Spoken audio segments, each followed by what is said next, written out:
حلقة مليانة كلاسيكيات ونوادر باستضافة الوالد اللي هو أنا ملك النوادر. ملك النوادر. عاد كبرتها ملك النوادر. لا بالعكس، احنا في غيرنا أحسن وأحسن وأحسن، ما نقول احنا بس نبغى نعرض شيء نستمتع الكل يعني الفرق. اللي يسألني شو حبك للنوادر أو ليش أنت متعلق بالكلاسيكيات، صراحة شوفوا كل شيء قدامكم من واحنا صغار ربينا على الفن الراقي والاشياء. هذا شيء اكيد، شيء فن جميل، فن لا يتكرر، ونحب نجمع هذا الارشيف الجميل، بس ما نجمع حقنا، نجمع حق الكل، ولازم الكل يشوفه. صح ناصرتون؟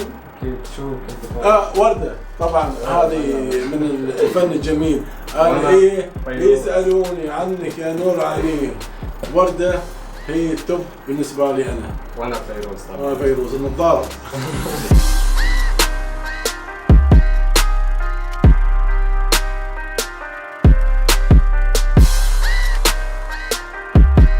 حياكم الله. لا انا اول. انا الضيف.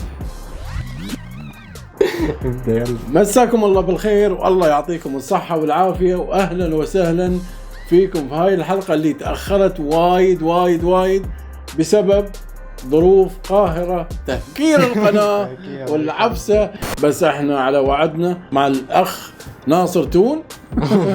مثل ما قلنا لكم على الانستغرام، نزلت بوست من فترة قبل ما تهكر القناة انه راح انزل لقاء مع الوالد، وحطيت لكم في الستوري اللي عنده اي اسئلة سواء حقي شخصيا او حقه تطرحونها، واليوم انا راح اسأله هاي الاسئلة وان شاء الله انا حبيت هاي تطرحونها. هاي انا احبها وايد وايد رهيبة. يلا ما نطول عليكم ونبدأ باسئلتكم. في عندي سؤال. أول سؤال. ليش يعني منو اللي بتختار أول سؤال؟ والله ما أدري عاد. إحنا طبعا ما بنمر على كل الأسئلة، يمكن وصلت يعني بشكل عام ما شاء الله كم سؤال وصل؟ فوق 100 سؤال تقريبا. فوق 100 سؤال. حلو أوكي. بس بنشوف الأسئلة اللي مو متكررة أو الأسئلة المميزة راح نجاوبها إن شاء الله. إن شاء الله. أول سؤال يقول لك شو سر إعجابك بالقديم؟ القديم مو أشياء تشتريها وأشياء تقتنيها. القديم هو عبارة عن ذكرياتنا يا جماعة الخير، ذكريات اللي نحبها، ذكريات اللي تردنا لطفولتنا. هذا هو الشيء معنا بين قوسين القديم، ذكريات. صراحة إجابة قوية. سكتني صراحة. السؤال الثاني، كيف جتك الفكرة أن تجمع نوادر؟ تجميع النوادر شيء جميل. ليش؟ يوم تمسك الشيء، أنا أقول لك شيء، الحين أنت يوم تسوق سيارة ويا على بالك تشرب ماي، وشربت ماي. ليش شربت ماي؟ ان انت عطشان. انا عطشان للنوادر والله العظيم، عطشان للنوادر. ودي النوادر ما تكون نوادر، تكون في كل مكان. صراحة ما اعرف شو اقول. يعني انا بعد يمكن تأثرت بالوالد، بديت اعرض اشياء كلاسيكية وايد يمكن لاحظها منكم على القناة. شيء غريب يعني، ما اعرف، النوادر دائما لها طعم خاص. يعني يمكن انا من ربيت هالبيت، يعني دائما كنت تعرض علينا ايام الطفوله. شوف اقول لك شيء، انت ما حبيت الشيء عشان مني، انت حبيت الشيء لاصالته. يا سلام. فما اشوفك مشيت الا فرنسي وكلاسيكيات وما ادري شو. اخذت بس درب ثاني غير الدرب اللي احنا ماخذينه. هاي البروشورات اللي تشوفها مال افلام، يعني يوم يصورون فيلم ينزلون له بروشورات. عاد انا بالذات مصور واهوى هالاشياء. يعني الصور يسوون لك مثل بروشور، مقاطع من الفيلم قبل ما تدش في السينمات، كانوا يوزعون على الجمهور هالسوالف هاي. وابهرني انه بعد بالعربي وكان ينزل بالانجليزي او حتى في والله بعضهم بالفرنسي حتى بعد. واو هذا فرنسي ما شاء الله. فرنسي نعم. شوف ممثلين عرب بس شيء. هل الوالد كذلك مصور أو لا؟ أنا صراحة أنا مصور، بس مصور على قدي. يعني ما عندي سالفة إضاءة وهاي. أنا أصور قبل الموبايل، الله يشهد الكاميرا ما كانت تفارق فيديو، وأنت شاهد. 24 ساعة الكاميرا عندي، 24 ساعة أبدا ما أتحرك إلا كاميرا فيديو بالذات، ما أتحرك إلا الكاميرا فيديو. تسألون ليش يعني ما تتحرك ومسوي فيها بطل الأبطال؟ لا، في ذكريات يا جماعة الخير استغلوها. اللي ما تزوج يروح ياخذ لك كاميرا واحدة، ويوم يتزوج كل لحظة في حياته ويا مدامته ويا أهله صور. شو بتخسر؟ بعدين تجلسون بالليل شابكنا في التلفزيون حاطنا وقاعد تشوف. يا سلام، ذكريات لن ولن تتعوض. نصيحة من ما بقول ابوكم، اخوكم الكبير. صراحة انا اشهد، يعني يمكن انا اقول يمكن من اكثر الناس المحظوظين يعني في هالجيل. يمكن بعضهم اصدقائي مثلا يقول ما عندنا احنا صور واحنا صغار او فترة الشباب.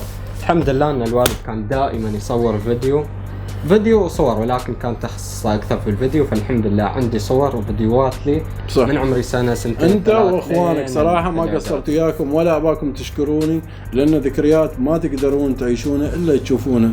شو هالشيء اللي هني اللي جايب لنا حق؟ هذا شو اللي بنعرضه؟ امثل منه ما شيء. هذا على ايام محلات الفيديو، الافلام اللي كانت تنعرض وتنباع وانت تدش شو عندك يا معلم، شو عندك يا استاذ، يقول لك والله عندنا ايام في الحلال التحدي ما ادري شو. هاي الاصليات. يا سلام.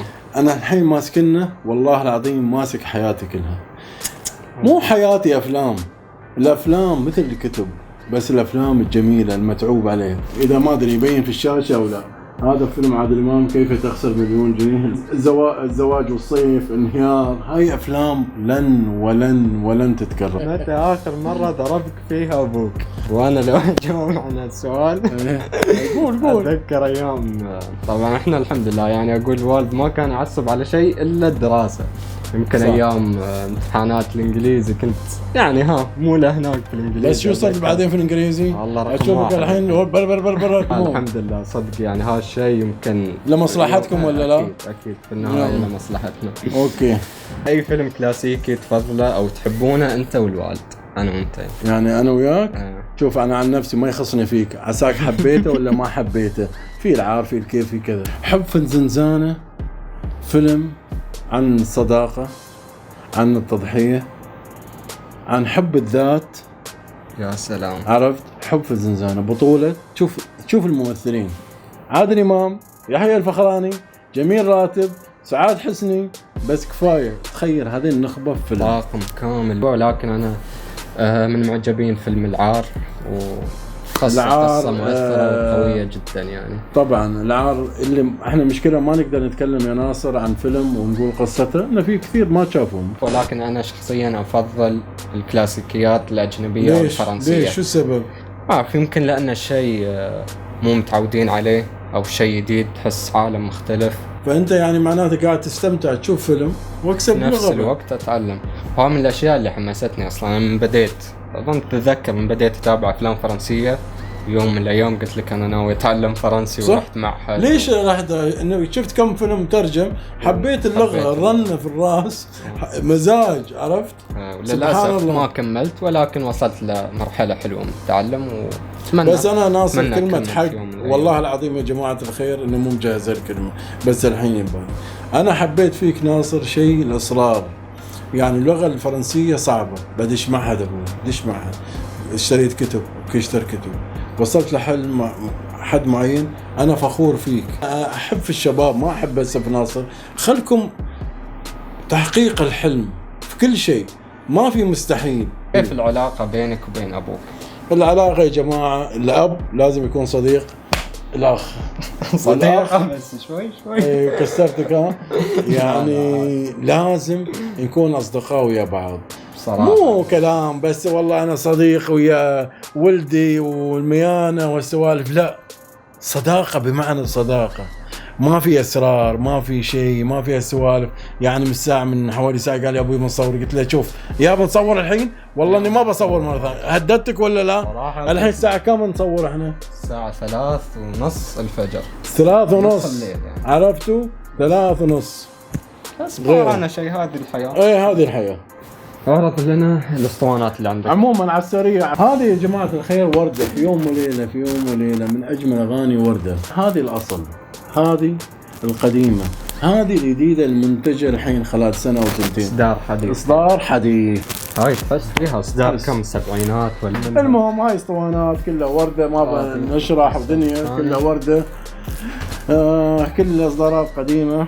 طبعا انا حاب وايد هذه الصوره جميله جدا جدا جدا. تحس ان الورده اللي ماسكتها انها ورده بتعطيك اياها. يا سلام، وين هاي؟ اوه وردة في وردة، صح ولا لا؟ وردة ماسكة وردة. وردة ماسكة وردة صراحة، وايد يا ناصر حبيتها. ان شاء الله كلهم نادرين يعني، كل واحد هاي والله تعبنا عليهم، والله العظيم تعبنا عليهم. موعود من احلى الاغاني. هاي طبعا اصدارات قديمة. فيروز بعد. هاي شو؟ رسالة تحت الماء توقيع عبد الحليم، بس طبعا مو توقيع على الاسطوانة. الشركات صوت الفن وديجيتال يركبون يعني. وبس خلصها. منو أثر في شخصيتك، أو حد يعني من المشاهير أو حد تأثرت فيه أو شخصية تعجبك؟ أنا أكثر ممثل أو نجم أثر فيني عادل أدهم. أوه صراحة قوية. صراحة ما أتوقع. عادل أدهم صح دائما دور مجرم بس هو طيب. عادل أدهم يعطيك غريبة، هو تحس غامض شوي بس يعطيك قوة، تحس بدافع حلو دافع بعد ما تخلص. عرفت إذا كنت مستسلم لشيء معين تشوف له فيلم عادل أدهم تصير عندك دافع، كان تسوي أي شيء في الحياة. شيء إيه تبى اللي ما قدرت تسوي. أشوف والدك هو شخصية قوية واجتماعية. هل هو الناس اللي تقدر شوف يا سلام مضبطينك الفلوس. هل هو يعمل أو عملت بالصحافة أو الإعلام؟ ربي يوفقكم. شوف يا اللي سأل هالسؤال بالذات هذا لازم تحطه صراحة. أوكي. كل واحد يقول أنت صحفي أنت إعلامي؟ لا صحفي ولا إعلامي. أوكي. بس هوايتك هي فرضت على شخصيتك هالشيء. في أشياء بالفطرة. وبالفطرة طبعا بالفطرة يا جماعة الخير. أو هذا الشيء دائما تكون مثل ما يقولون. أنا قلت لهم مرة في واحد من الفيديوهات الشخص اللي ماكل الجو. أنا ماكل الجو دائما يعني. أنا إذا أطلع وياه مكان أو مجلس أو بين الأصدقاء وها أنا أتم ساكت صراحة. خلاص خلص كل الكلام. ما أعرف شو. لا ضبطني أنا أستحي أتكلم. لا أنا خجول.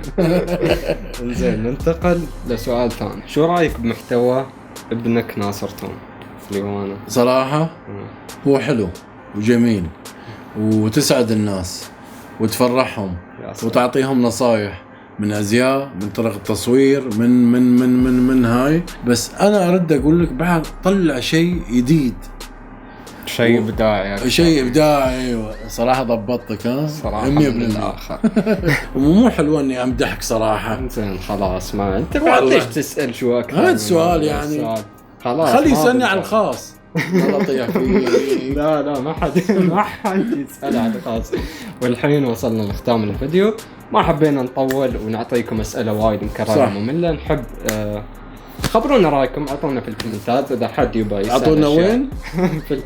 في الكومنتات. ايوه تعليقات. اكتبوا لنا شو اللي عجبكم في الفيديو، شو حابين تشوفون اكثر، اذا عندكم اسئله زياده. ايوه وحتى لو عندكم انتقاد بناء احنا نرحب فيه. وشو صدرنا شو رحب.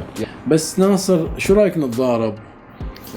ورانا نوم الساعة 4. والله العظيم الساعة 4 إلا ربع الفجر. دخلنا نتضارب شوي. لا والله شوي. Ring broke! The capture stack has broken in half! يلا بس يلا باي. واحنا صغار أذكر مرات ومرات كنا نحلم يوم نروح يم الغيمة يم النجمة